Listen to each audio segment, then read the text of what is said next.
Bonjour tout le monde, c'est Gabriel. Et Corentin. Et aujourd'hui on se retrouve pour un nouvel épisode de 4 Urbex qui tourne mal. Au programme aujourd'hui, on va déclencher des alarmes en Irlande. On va vous raconter comment on s'est fait braquer par un garde bulgare. Et aussi comment on a déclenché encore une fois une alarme dans une usine abandonnée en Roumanie. Et à la fin on va vous raconter l'histoire qu'on a eue avec l'armée chinoise quand ils nous ont interpellés. Et comment on a fini dans une base militaire chinoise puis au poste de police. Alors installez-vous confortablement parce qu'on va vous raconter ces 4 histoires tout de suite et ça commence maintenant avec la première. D'ailleurs elles sont toutes dans un pays différent, c'est marrant. Ouais. La première qu'on va vous raconter, c'est sûrement la plus courte parce qu'on a eu à peine 10 secondes d'exploration sur place, même pas en fait. Tout commence lorsqu'on veut explorer un centre de jeu abandonné en Irlande. Il devait y avoir un laser game, des billards, ce genre de choses. C'est ça, et en fait ce qui était vraiment impressionnant avec ce lieu, c'est qu'il y avait encore l'électricité, mais c'est ce qui va nous causer un peu du tort juste après. Donc vraiment il y avait encore les trucs de laser game avec les plastrons, tu vois, qui étaient encore éclairés et tout, donc vraiment un truc de fou. On voulait absolument aller voir à quoi ça ressemblait.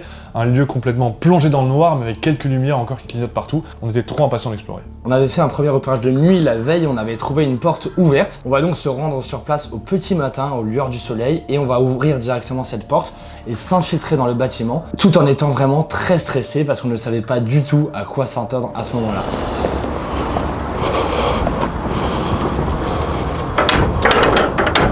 Attends, je me disais qu'on allait voir plus que ça.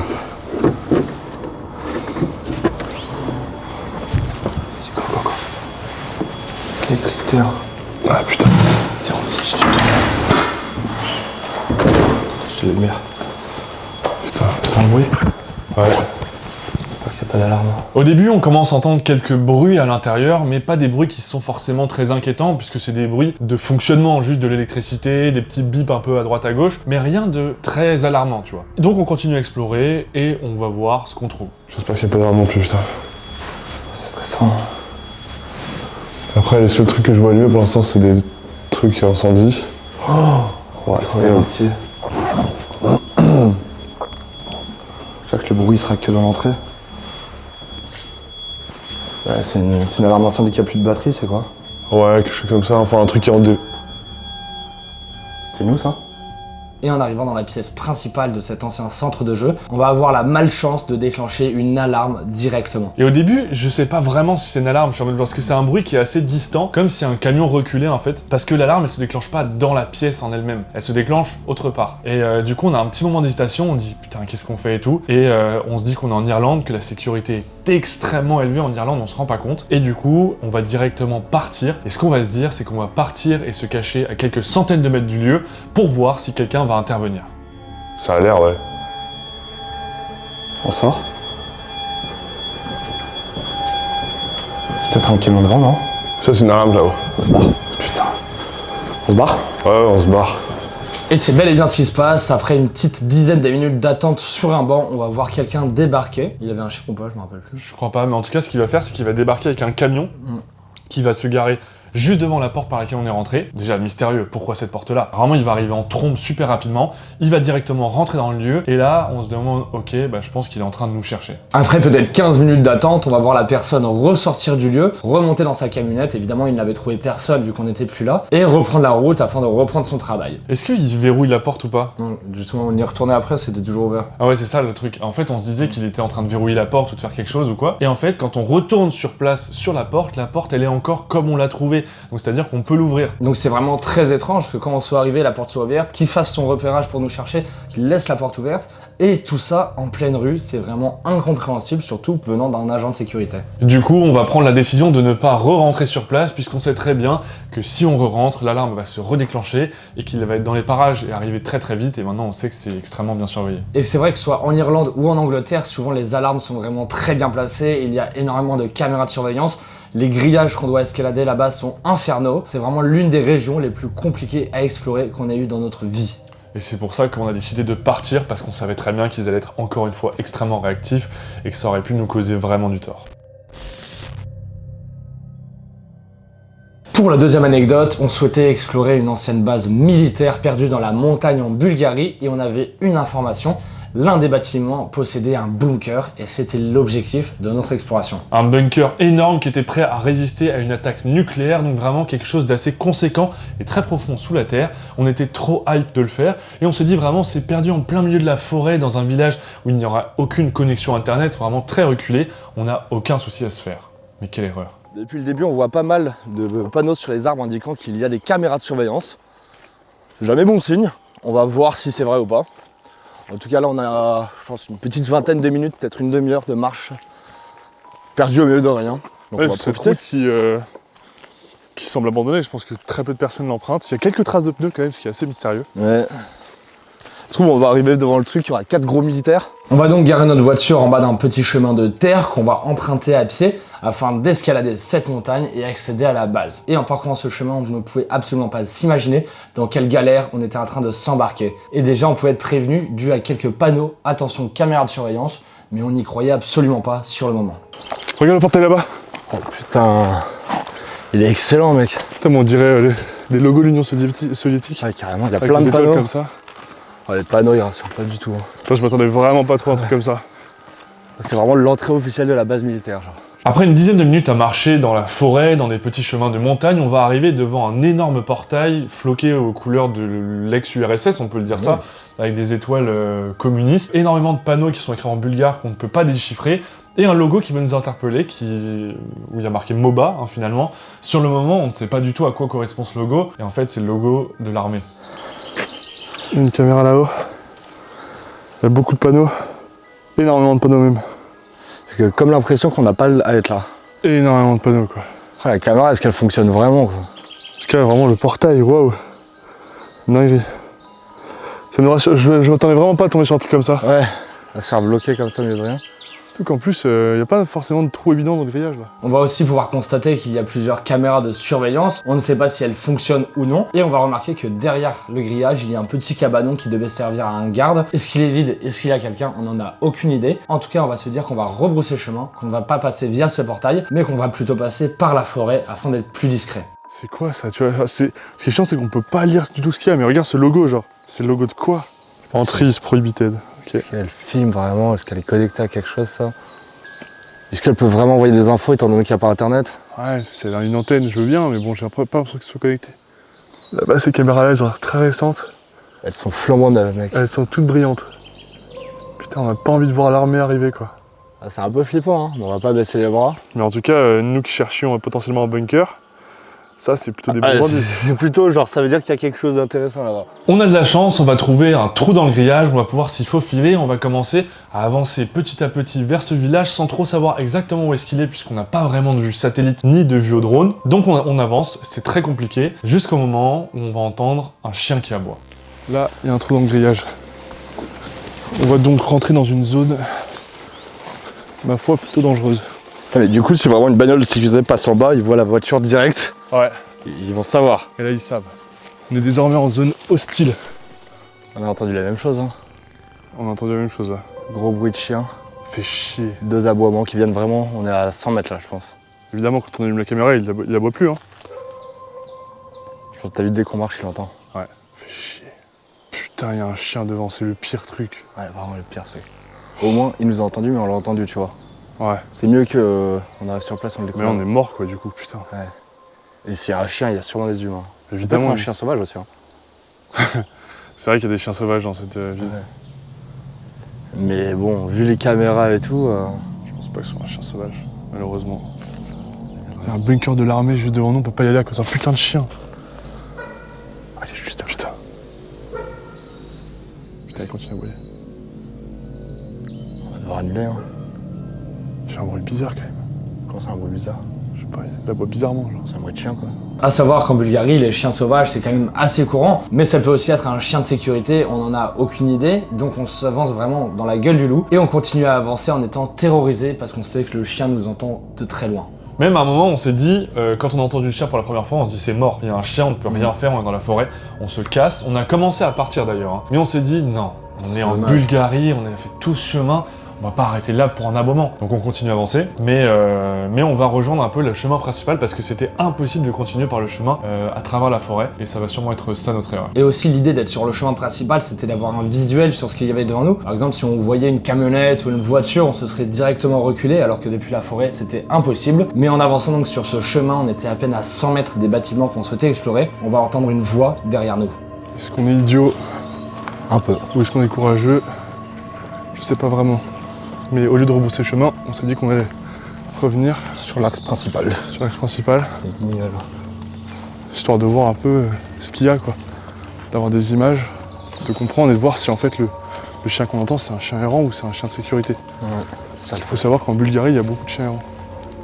Mais là c'est super stressant parce que si y a une voiture on est pris au piège.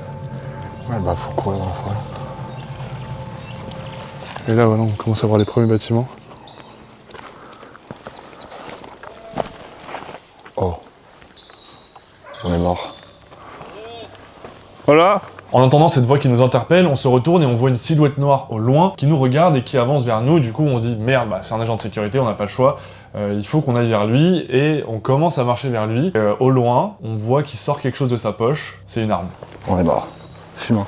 Ouais, je filme, je filme. Il a un gun. C'est vrai? Ouais. Il a un gun. We just want to take pictures. We are photographers. No. Ставайте, беріть, не видите? We leave. Sorry? We don't want any trouble. We're just here to take pictures. Не розбирам. So, what? Там портала не видите ли? We went from the forest. Yeah. Sorry. Sorry. En arrivant à son niveau, on commence à essayer de dialoguer, sauf que la personne ne parle pas anglais, on ne parle pas bulgare, c'est très compliqué. On est très stressé parce qu'il a quand même son pistolet à la main et il est en train de le recharger petit à petit. Et ça, c'est vraiment très stressant. Et on ne sait pas du tout comment on va finir cette histoire.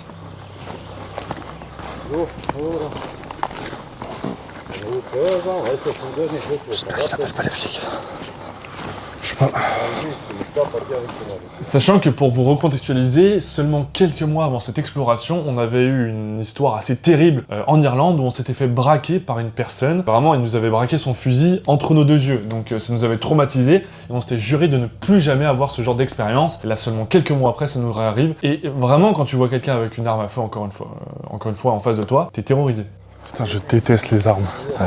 Et il est arrivé avec dans la main, genre. Ouais. Là, il l'a rangé, je crois. Ouais. Ah, lui, ça le fait rire, mais lui, il est armé. Nous, on n'a rien. Ouais. On a Ouais, juste notre petit zizi, notre petit Il couteau. était déjà dans la cabane, en fait, ça. Je pense. We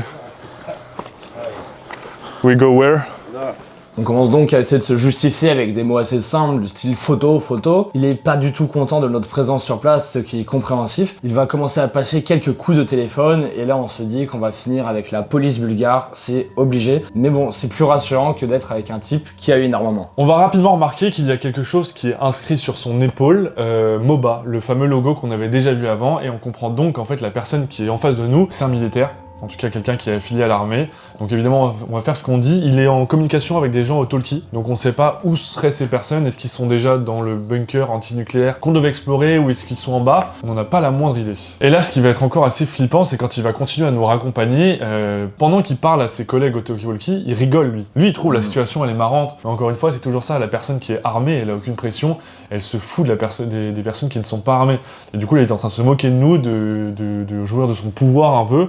Et c'était d'autant plus flippant.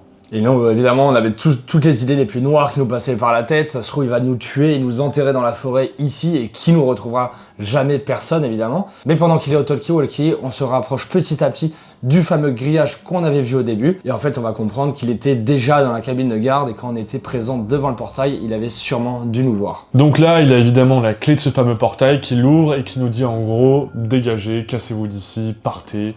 On lui explique que notre voiture est là en bas et qu'on va aller par là. Il nous laisse repartir. Heureusement. En restant derrière nous, il marche un peu avec nous, il nous accompagne un peu sur le début, mais en restant à quelques mètres derrière nous, donc c'est un peu flippant. Qu'est-ce qui vient de se passer? Vous l'avez vu, la situation a dérapé très rapidement. Ouais, c'est ça, en À vrai, partir du moment où on a dit on est bête ou courageux, On était bêtes. On était bêtes, hein. On a voulu avoir plus d'images, on s'est dit que c'était peut-être un chien errant. Ouais. Non, c'est bien un terrain qui appartient à l'armée. Ça, on s'en doutait un peu, mais... C'est strictement interdit d'y aller, vous voyez, on n'a pas pu accéder au village en entier, hein, donc il y a bien quelque chose qui se cache là-bas. On ne saura jamais quoi. Arme au poing, en fait, c'est tu deviens un pantin, tu peux plus bouger, Ouais. tu mets juste tes mains en l'air et tu fais pas de mouvement brusque et tout. Tu te dis, tu fais un pas de travers, ta vie elle est terminée. Mais je me demande dans quel contexte cet agent de sécurité a besoin d'une arme, tu vois. Qui vient avec de mauvaises intentions pour qu'il ait besoin d'avoir une arme? Je sais pas. Ah non, mais vraiment ce sentiment d'avoir une arme, il l'a pas pointé sur nous heureusement, Ouais. mais il l'avait quand même au point, il l'a chargé à un moment. Ouais, t'as vu. Il l'a vraiment chargé et ça fait peur. Au fur et à mesure, nous on redescend la montagne, on arrive à notre voiture. Grosse surprise, il n'y a pas la police, du coup... Mais on t'as se oublié dit- quelque chose qui s'est passé. Qu'est-ce qui s'est passé 2 minutes après qu'on soit parti, coup de feu. Oh putain, c'est vrai, On a entendu un coup de feu. c'est vrai, et je crois on l'a On enregistré a ou filmé pas juste après notre réaction. Ah ouais, c'est ça. Alors je filmais pas, mais là on vient d'entendre un tir. Qui venait... Moi, j'ai un... Là, il venait- Non, de derrière. Mais premier degré, il y a eu un tir là. Ouais, il y a eu un coup de feu. Et en plus, ce qui est drôle, c'est qu'on parlait de faire décoller le drone, et Corentin disait « Ouais, mais t'imagines, on entend un coup de feu et le drone se fait shooter quand on l'a fait décoller. » Paf, coup de feu. On marche sereinement, mais en Après, soi... J'ai vu là-bas, un peu plus loin, là où je t'ai dit « Viens, on fait décoller le drone », il y avait une cartouche de chasse, de fusil de chasse. Ok. Donc peut-être il y a de la chasse aussi, à prendre en compte.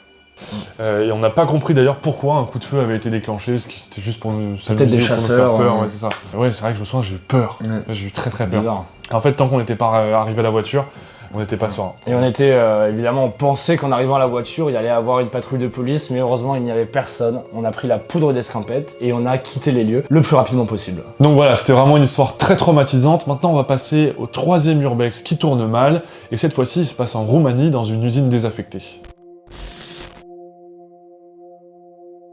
On voulait donc aller explorer à l'intérieur de cette raffinerie de pétrole abandonnée. On commence à faire un tour parce que l'endroit est totalement gigantesque. Et quand on va faire le premier tour, déjà on va voir qu'il y a des murs assez hauts qui sont érigés. Et à au premier interstice qu'on va voir, il y aura quelqu'un à l'intérieur. Il y aura un garde qui était là, posé en train de surveiller. On se dit merde, ça va être plus chaud que prévu. On va continuer notre tour et on va faire un premier repérage au drone. Avec le drone, on va se rendre compte qu'il y a plus d'activités qu'on l'imaginait. Il y a des voitures, il y a des ouvriers qui travaillent sur certaines sections de l'usine et on ne comprend pas exactement ce qu'ils font, mais effectivement ça va être beaucoup plus dur que ce qu'on pensait, en sachant que notre objectif était d'atteindre les grosses tours de refroidissement qui se trouvaient quasiment en plein milieu du site. Peut-être que certains d'entre vous ont déjà vu l'extrait qui va suivre où l'alarme va se déclencher. Oh, je spoil un petit peu. Mais en gros, l'exploration complète de ce lieu, on l'a sorti sur notre chaîne secondaire, Corentin et Gabriel. Il y a un lien en description, n'hésitez pas à aller vous abonner. Ça serait incroyable qu'on dépasse les 100 000 abonnés d'ici la fin de l'année. On y est presque, donc allez voir. Et c'est aussi là-bas que vous aurez des exclusivités comme des vlogs ou des explorations qui ne sont jamais sorties sur cette chaîne. Bref, revenons à l'exploration. On a fait le tour complet et on a trouvé un endroit où on pourrait potentiellement rentrer à travers un grillage. On va donc se garer et commencer l'infiltration.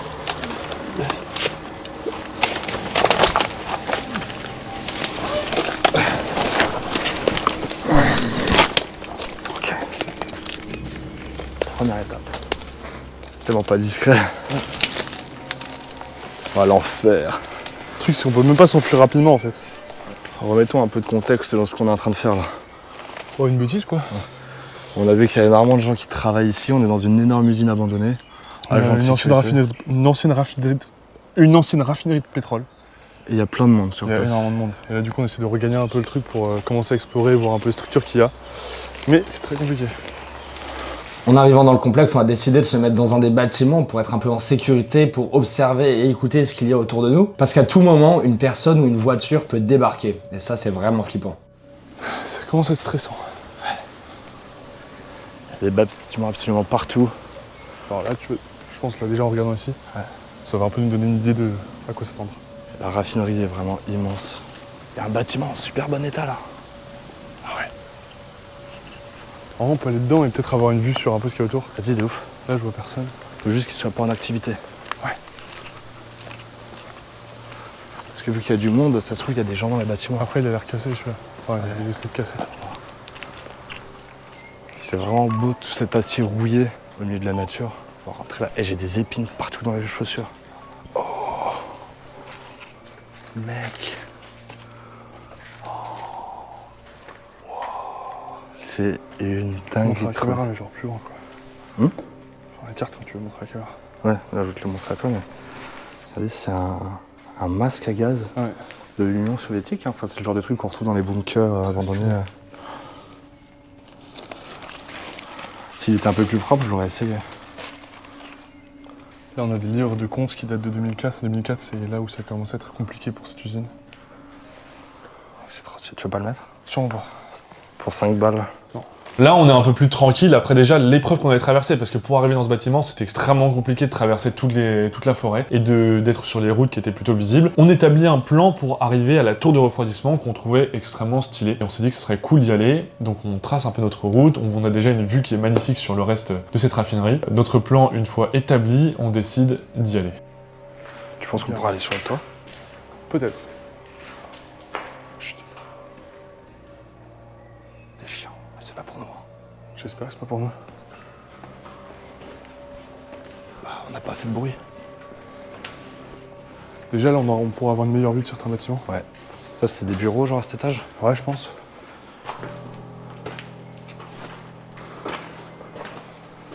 Et il y a aussi des tours de refroidissement qui sont très stylées. Waouh. La vue de... Ah putain. Là, on voit très bien. On voit les tours. On voit les tours super bien et tout, elles sont super belles. Elles sont pas énormes, hein. Ouais, mais c'est quand même stylé, hein. C'est clair.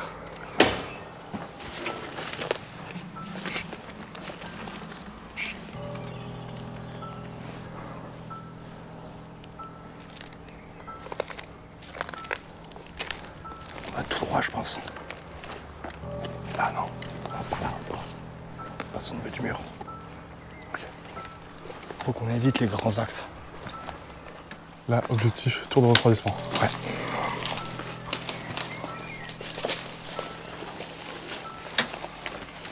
On est donc dans une zone extérieure, sur des routes assez visibles, et on est à peine à 3 minutes de la fameuse tour de refroidissement qu'on veut atteindre. Et la malchance, une alarme qui se déclenche. Et une alarme vraiment très puissante. On se tire. Bah ouais, on se tire. Non, fais comme ça à droite, on ira plus vite. En vrai, est-ce qu'on se cache dans un bâtiment ou on se tire? Non, on se tire. Là, il y a une voiture derrière nous. Hein.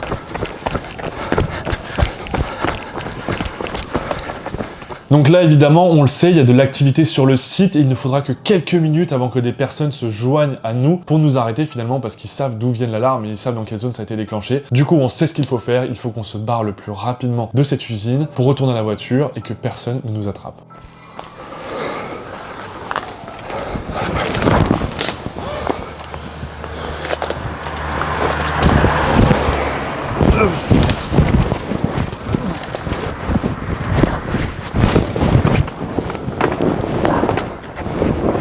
Et ça va plutôt bien se dérouler parce qu'en moins de 5 minutes, je pense qu'on sera directement à l'extérieur du site. Donc heureusement, rien de grave, mais ce jour-là, on a vraiment bien flippé. Maintenant, on va changer un petit peu et pour ce 4e urbex qui tourne mal, on va partir très loin, en Chine, puisque oui, nous sommes partis en Chine pendant les mois qui ont précédé et il s'est passé quelque chose d'assez flippant, quelque chose qu'on redoutait énormément, on s'est fait arrêter par l'armée chinoise. Alors qu'on se trouvait dans la ville de Wuhan afin de réaliser une grosse vidéo sur la ville, comment elle est maintenant après le Covid, on avait décidé de commencer cette journée par l'exploration d'un parc aquatique en pleine ville. Pour ce parc aquatique, on a déjà été repéré par un gardien de parking qui nous a pas laissé rentrer dans la zone où se trouvait ce parc aquatique. Du coup, on n'arrivait pas vraiment à trouver un endroit pour y accéder. On s'est donc assis à un endroit dans la rue et on a fait décoller notre drone pour faire des petits plans au drone. Jusque-là, tout à fait normal. Et des plans de la ville, enfin c'était assez sympa à faire. Et des plans aussi pour trouver un moyen afin de rentrer dans la zone et pouvoir explorer ce foutu parc aquatique. Sauf que pendant qu'on explore, on va faire ce plan. La zone qui est floutée, peut-être que vous l'aurez deviné, en fait il s'agit d'une base militaire, et à ce moment-là, quand je fais le plan, j'ai pas la moindre idée que je suis au-dessus d'une base militaire. Et il se passe pas grand-chose, c'est-à-dire que nous on continue à faire les plans, on fait atterrir le drone, et on se dit ok, on a trouvé une entrée, on va partir de ce côté-là. Pour nous, tout est bon. Pour nous, c'est très très bien, et on va pouvoir faire notre vidéo. Sauf que, en marchant dans la rue, pour aller vers l'endroit où on va rentrer, à un moment on entend des voix qui gueulent. Et on se retourne et on voit 4 militaires chinois, je crois, au début, c'est ça, ils sont 4, qui sont en train de courir avec nous avec des bâtons. On comprend pas trop, on se dit, je sais pas, il y a peut-être un criminel qui est en liberté dans Wuhan, ils vont l'attraper, c'est très bien. Sauf qu'en fait, les criminels, c'est nous. On s'est fait repérer au drone.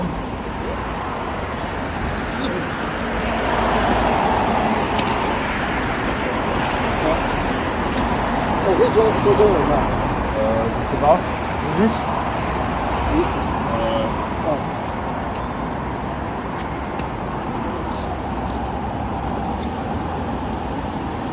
Speak.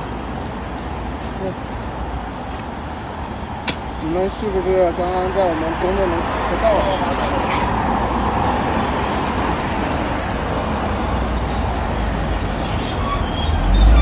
跟我走一趟，走，过来。 Et du coup, ils arrivent, ils nous entourent avec les bâtons, ils commencent à nous menacer et tout, et on comprend rien à ce qu'ils disent. Mais tout ce qu'on comprend, c'est qu'ils veulent qu'on les suive dans une direction. Dans tous les cas, ils sont 4, on est 2, ils ont des bâtons, on n'a pas de bâtons. On va les suivre.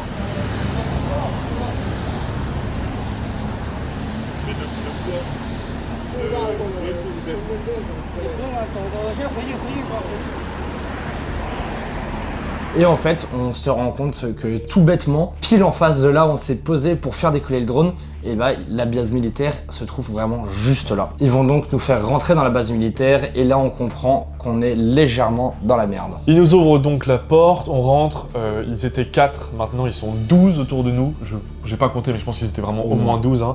Il y avait un photographe qui prenait des photos non-stop de nous, le major ou je sais pas, le général de la base qui arrive, qui nous entoure. Il y avait certaines personnes qui étaient assez sympas, qui étaient jeunes, mais d'autres qui étaient vraiment très frileuses à notre venue. Donc évidemment, France-Chine, il y a une barrière de la langue qui est énorme. Donc on commence à sortir nos téléphones pour commencer à communiquer avec eux. Et ils nous disent, vous avez filmé en drone notre base et tout. Jamais de la vie, je ne savais même pas qu'il y avait cette base-là. Mais par erreur, ça a pu arriver effectivement. Et du coup, ils nous demandent de regarder nos plans au drone. On défile.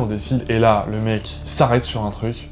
Il nous montre, il dit ça c'est notre base. Et là on comprend, merde, on a filmé leur base. Ils vont donc récupérer la manette du drone sur laquelle ils peuvent visionner les images. Ils vont aussi récupérer notre appareil photo afin de regarder ce qu'on a pu photographier ou filmer avec. Et ils vont nous demander de venir nous positionner sous une caméra de surveillance tout en la regardant. Et évidemment on ne l'a pas précisé mais ils possèdent nos 2 passeports. À ce moment-là on fait donc pas les malins, il y a un peu des mouvements de foule qui se font avec un militaire qui de temps en temps va faire un aller-retour dans la base pour aller checker des trucs, d'autres qui parlent entre eux, qui sont au téléphone. On comprend pas trop mais il y a beaucoup d'activités, ils sont tous autour de nous, c'est vraiment très flippant. Surtout qu'on est dans une base militaire chinoise, on n'est pas censé voir ce qui se passe à l'intérieur. Et on se dit mais qu'est-ce qu'on fout là quoi. Et petit à petit, on comprend qu'on est un peu dans la merde et qu'on va avoir des problèmes. Et au bout d'une bonne demi-heure, ils vont nous expliquer qu'une voiture de police va venir nous chercher et que c'est avec eux qu'on va devoir s'expliquer. Quand la voiture de police va arriver, ce qui va être assez étrange, c'est que la police ne va pas du tout communiquer avec nous, ils vont parler uniquement avec les militaires, et les militaires vont nous expédier dans la voiture de police avec un militaire qui a nos sacs à dos en main et qui vient avec nous dans la voiture de police. Et du coup, on comprend qu'on est en train d'être escorté au commissariat. En arrivant au commissariat, on va tomber sur quelque chose directement de très rassurant. La personne qui s'occupe de nous, c'est une policière qui a l'air beaucoup plus gentille et compréhensive. Vraiment. Donc déjà, c'est beaucoup plus rassurant. Et il faut savoir que déjà qu'à ce moment-là, on s'était excusé environ 1000 fois en disant on est juste des touristes, on savait pas qu'il y avait une base, on est complètement désolé, on vous trouvait juste la ville belle, on voulait juste faire des plans de drone de la ville et tout. Quand je remonte ce texte-là, encore une fois, la policière elle dit oui on sait, t'inquiète et tout. Et ils nous balancent un peu sur 2 sièges, ils ont toujours nos passeports évidemment. Ils parlent entre eux, ils appellent des personnes et tout, on comprend vraiment pas ce qui se passe. Et ribambelle de questions, on nous pose vraiment énormément de questions, qu'est-ce qu'on fait dans la vie, pourquoi on est là, etc. Le temps que toutes ces questions se posent, on a 2 autres militaires qui nous rejoignent au poste de police, qui n'avaient pas pu monter dans la voiture. On retrouve celui qui faisait des photos en boucle, et donc il est toujours là à nous prendre en photo, Toujours, ouais. sûrement pour un rapport, hein, c'est normal. Et là, la situation commence à être vraiment très longue. La situation est donc très flippante, on voit que c'est pris très au sérieux. Et quand on leur dit qu'on a un train dans à peine quelques heures, ils nous disent que le train, va falloir l'annuler, qu'on ne pourra pas le prendre. Du coup, on comprend qu'on va rester un peu de temps ici. Ça va être long en plus les échanges. Du coup, ils vont nous demander d'écrire sur papier toutes nos informations, du coup, ce qu'on fait dans la vie, prénom, nom, nationalité, téléphone, adresse, enfin, tous les trucs comme ça. Tu fais quoi dans la vie, tu leur as dit? On a dit qu'on était étudiants. On n'a pas voulu chercher d'embrouille et tout, tu vois, on a juste dit étudiants, comme ça, ils se posaient pas de questions. Avec étudiant à 25 ans avec la barbe, ça commence à faire un peu suspect. Nous, on s'est dit que ça passait. Voilà, on était vraiment en mode, on pourra pas sortir à temps, on va passer la journée au commissariat, ou peut-être qu'on va être détenu, même on sait pas, tu vois. Donc là, on est de police, hein. Ouais. On est un peu dans la merde, je pense. Ça a été avoir fait voler un drone. On entend les gens parler derrière. Parce qu'en fait, on a fait voler la base. Ils sont sur la base militaire. Et plus le temps passe, plus de nouvelles personnes arrivent. Et ce qui fait flipper, c'est que parfois des personnes arrivent habillées en civil. Donc ça veut dire que soit ça peut être la personne la plus importante du monde, mais ça ne se remarque pas. Ou alors c'est quelqu'un de pas du tout important, mais donc ça met de la pression de ne pas savoir à qui on s'adresse. Mais au bout d'une bonne heure et demie sur place, la pression commence à redescendre. Les policiers viennent nous offrir des bouteilles d'eau. Mais du coup, il commence à avoir un petit discours avec les policiers qui détend un peu l'atmosphère, et la policière, justement, après ça, qui vient nous dire d'ici 30 minutes, 1 heure, vous êtes sortis. Nous, à côté de ça, on a pu faire évidemment très peu d'images de tout ce qui se passait, parce que c'était une situation quand même très compliquée. On avait aussi peur de se faire fouiller nos téléphones, donc fallait pas avoir d'images compromettantes dans les téléphones. La petite technique qu'on a eue, c'est via Snapchat, d'enregistrer des vidéos, les enregistrer dans mes Memories, et comme ça, il y a très peu de chances qu'ils aillent vérifier jusqu'aux Memories de Snapchat. Et c'est ce qui fait que vous avez 2-3 vidéos en très mauvaise qualité, qui illustrent ce qu'on a vécu. Donc voilà, après plusieurs heures d'interpellation, on est finalement relâché par la police chinoise. Ils nous disent cassez-vous. Évidemment, ils suppriment toutes les images sur notre manette de drone. Mais le problème, c'est que c'est sur la manette de drone. Du coup, on a toujours les images qui sont stockées dans le drone. C'est pour ça qu'on a pu avoir ces quelques images. Mais donc voilà, on s'est fait finalement arrêter par l'armée chinoise au bout de seulement 9 jours en Chine. Au final, on a pu avoir notre train, mais bon, pas de vidéo complète sur la ville de Wuhan. Mais pas grave, tant qu'on est libre, ça va. Donc vous l'avez compris, pour ceux qui ne sont pas encore au courant, on est donc parti en Chine. On a filmé plein de vidéos là-bas qui vont être exceptionnelles. Elles vont sortir dans les prochaines semaines, donc n'hésitez pas à vous abonner. Et si jamais vous les voulez évidemment en avant-première, vous pouvez devenir membre de la chaîne en cliquant sur le petit bouton rejoindre qui se trouve dans la description. Ça nous ferait très plaisir et ça nous aiderait beaucoup pour les projets futurs. Et en plus de ça, vous avez tous les avantages d'avoir les vidéos en avant-première. Sur ce, c'était Gabriel et Corentin. On se retrouve samedi prochain à 18 h pour une vidéo d'exception en Chine. Laquelle? C'est écrit juste là. Moi je vois, c'est écrit là. Je la vois aussi écrit là. Voiture électrique, bye bye. Bye bye.